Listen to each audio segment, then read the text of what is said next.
Hello, everyone, and welcome to the Jeffrey Epstein Show. I'm your host, Bobbycapucci, and this is Daily Drop number 107.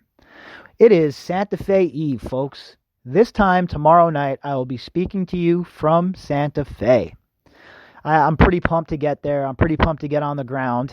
Tuesday, they're calling for a snowstorm, so that should be interesting and fun, considering I live in Las Vegas, and the only driving in the snow I usually do is when I'm in the mountains, so that should be pretty interesting, navigating around a place I've never been in a snowstorm. But hey, guess what? It is what it is, right? We got to do what we got to do. I can't control the weather. All I can do is hit the ground running and chase whatever sort of leads I possibly can find. I'm going to shake some trees. I'm going to talk to some locals. I have a couple of people set up that I'm going to talk to already that I have previously talked to about stuff going on down there, but we're going to do some face-to-face, and I'll be able to get a little bit more context, right? Hopefully. And that's really what it's all about, folks. We need to have some more layers here. The veil of secrecy that has been dropped over New Mexico, it's pretty mind-boggling to me. How is it possible that there isn't more information about New Mexico? How is it possible that this place has still not been raided? Nobody can answer those questions. Nobody can answer those questions because there's not a logical answer for them. All right? All you'll get is spin and narrative and BS because, trust me, nobody can answer that question. All right? There's nobody on this planet who is following this case or even has a basic idea of the law that would think they would tell you were crazy if you were to tell them that a guy like Epstein gets arrested and his ranch in New Mexico with obviously a treasure trove of evidence does not get raided. People would tell you you're crazy if you said that to them. But here we are. The place has still not been raided for who knows what reason. So folks, tomorrow it begins. My investigation of Santa Fe, my investigation of the Zorro Ranch. Now, who knows what I'm going to turn up? I'm not going to sit here and blow smoke up your ass and tell you that, I'm going to break the story because that's not the kind of person I am. Everybody who listens to the podcast understands I shoot straight here. All right, I don't know what I'm going to uncover, but what I do know is this, that I had to go and see it for myself. I feel obligated. Folks, I feel obligated to get on the ground there and talk to people and to see everything for myself because I truly don't believe the legacy media. I don't believe that they have the victim's best interests at heart, and I don't believe they have any desire to truly break this case and bust it up all the way to the top where it belongs to be busted up. So that's where we come in, right? Content creators, guerrilla journalists, independent journalists, and, we all do our part. And my part obviously is very small compared to, some of the platforms some of the other folks have. And that's awesome. All I want to do is my little part, right? I don't care about anything else. All I want to do is make sure that I do everything in my power that I can possibly do to make sure that this story does not go away and that these girls get the justice that they so desire. Because guess what? I don't use the word deserve much in life, all right? Because you got to go out and earn what you get in life. People don't deserve things for the most part. These girls, all of these girls, Maria Farmer, Virginia Roberts, all of these amazing, brave women, they all deserve justice. And it was stolen from them when the inept correctional department let Jeffrey Epstein die in their care. Okay? So now we pivot. Now we pivot to the other monsters who have not yet been brought to justice. Ghislaine Maxwell, Sarah Kellen, Leslie Groff, Adriana Ross. All right? Now we pivot to them because guess what? It's like hot potato. Epstein might be gone, but don't think for a minute that absolves you of the crimes you committed on his behalf and in his name. Because we will never forget here at the Jeffrey Epstein podcast, and I'm pretty confident I can speak to everybody else that's involved in blowing this case wide open when I say this. This case is not going away, and we will not shut up about it, okay? Justice is the only path for you. It is the only way. It is the only outcome of this case that is ever going to make it stop. All right? If we don't have the justice and you keep, stringing it out and stringing it along, we're going to scream from higher mountaintops. And there's going to be more of us. If you've noticed, there's a groundswell of people who have had enough. And I believe that this case, this Jeffrey Epstein case, and the way the victims were treated by the government as well as Jeffrey Epstein is the straw that has broken the proverbial camel's back for a lot of people. And I know for me, I told you guys from the very beginning, there's a lot of things I could turn the other way and turn the other cheek to. There are a lot of things that you expect politicians to do. You do not expect politicians, you do not expect business moguls, and you certainly do not expect academics to be involved in the things they were involved with Jeffrey Epstein. If we don't take a stand against that, folks, if we don't stand up and say enough is enough is enough when it comes to stuff like that, what exactly are we willing to stand up for? And I told you folks, this is where I choose to make my stand. I've had enough. This is where I'm making my stand. And come hell or high water, I refuse to let this go away. The corrupt government must be held to account the same way Ghislaine Maxwell and the other inner circle members of Jeffrey Epstein's group should be held to account as well. They all must be held to account in the same way.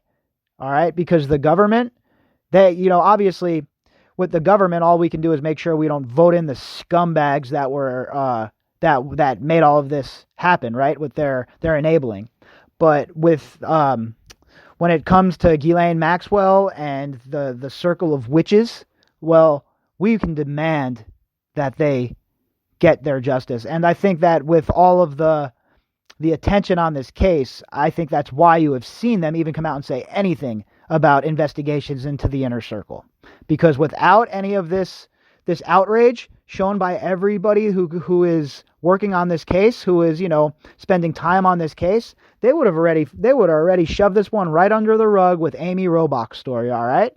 Because again, they do not care about the people at all. The media does not care, okay? All right, folks. So if you'd like to contact me, you can do that at bobbycapucci@protonmail.com. That's BOBBYCAPUCCI@protonmail.com. The article we have tonight is from The Sun. And the headline, Worth Less. Jeffrey Epstein's vast estate takes $20 million hit after value of New York City townhouse plunges.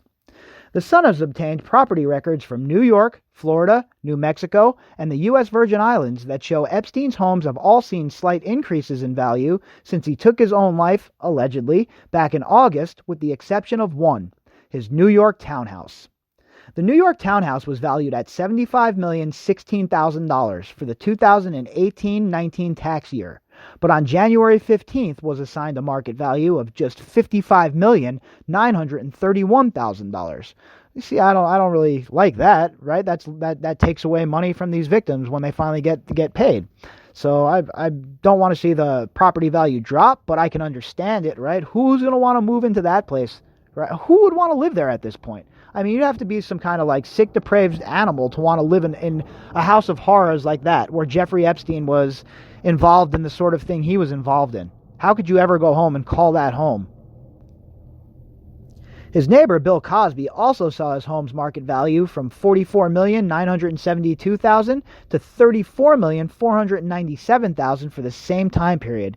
That's not a coincidence, folks, all right? Nobody wants to live in Puddin' Pop's old house either, okay? Nobody wants to live in creepy old Bill Cosby's house. Nobody wants to live in Jeffrey Epstein's house either, okay?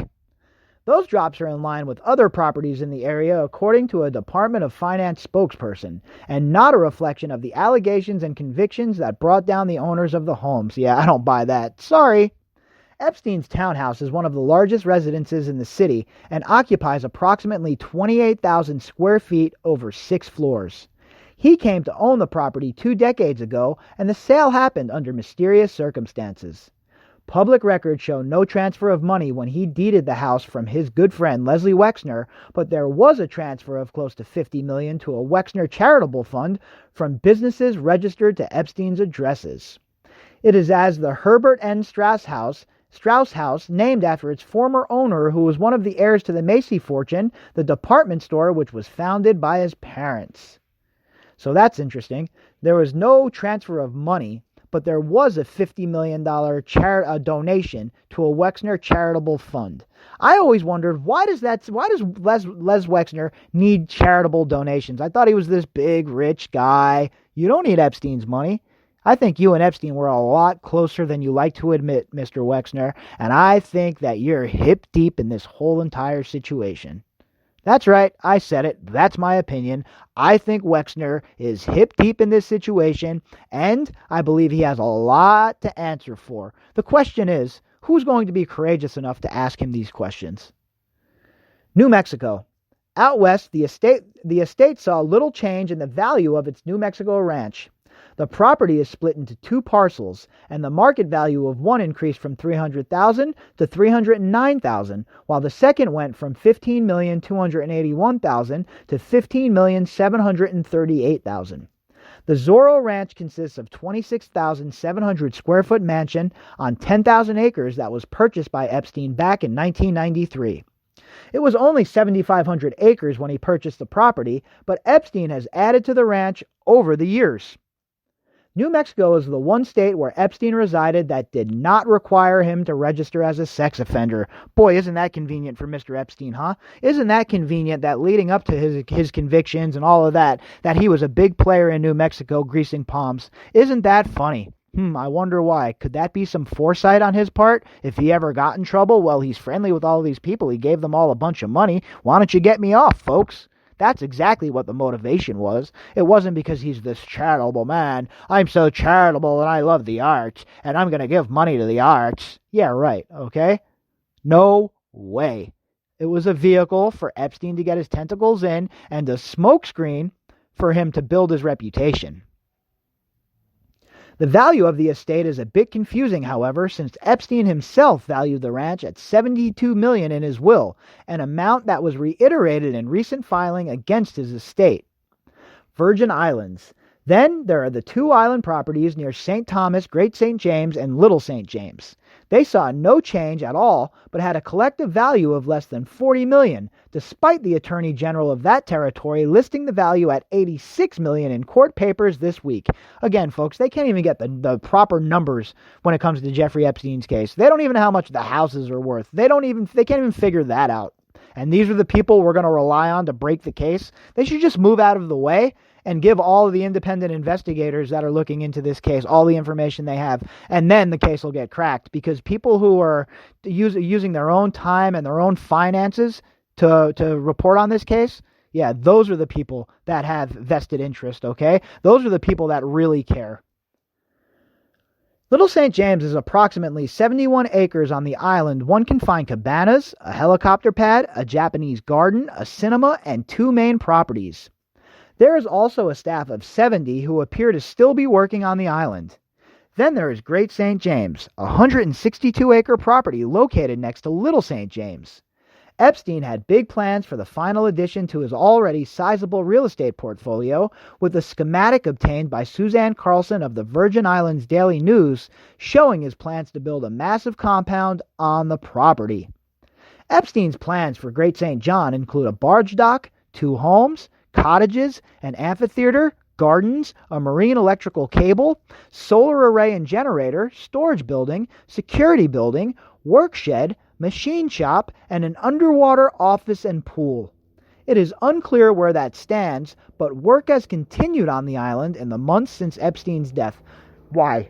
Why? Who is giving the okay for the work to continue, and why? Why are they bleeding this money away from an eventual package that the victims are going to get? I don't understand that. Palm Beach. Finally, there is the mansion in Palm Beach that was purchased in 1990 and where a number of young girls said they were sexually assaulted. That saw the biggest leap in price, going from $12,399,000 to $13,600,000 over the past year. A video of the 2005 raid of the property, which sits on Florida's intracoastal waterway, gave a first-hand look at the bizarre decor of that residence. The video, which runs for a little under 54 minutes, takes the viewer to a closet crammed with dozens of white towels before going inside Epstein's garage, filled with 2 black sedans, a convertible, and an aqua-colored motorcycle. In one bathroom sits a dentist chair with a fully equipped dentist cart complete with what appears to be drills, a lamp, and other instruments. What in the world would a man need a dentist chair on his island for?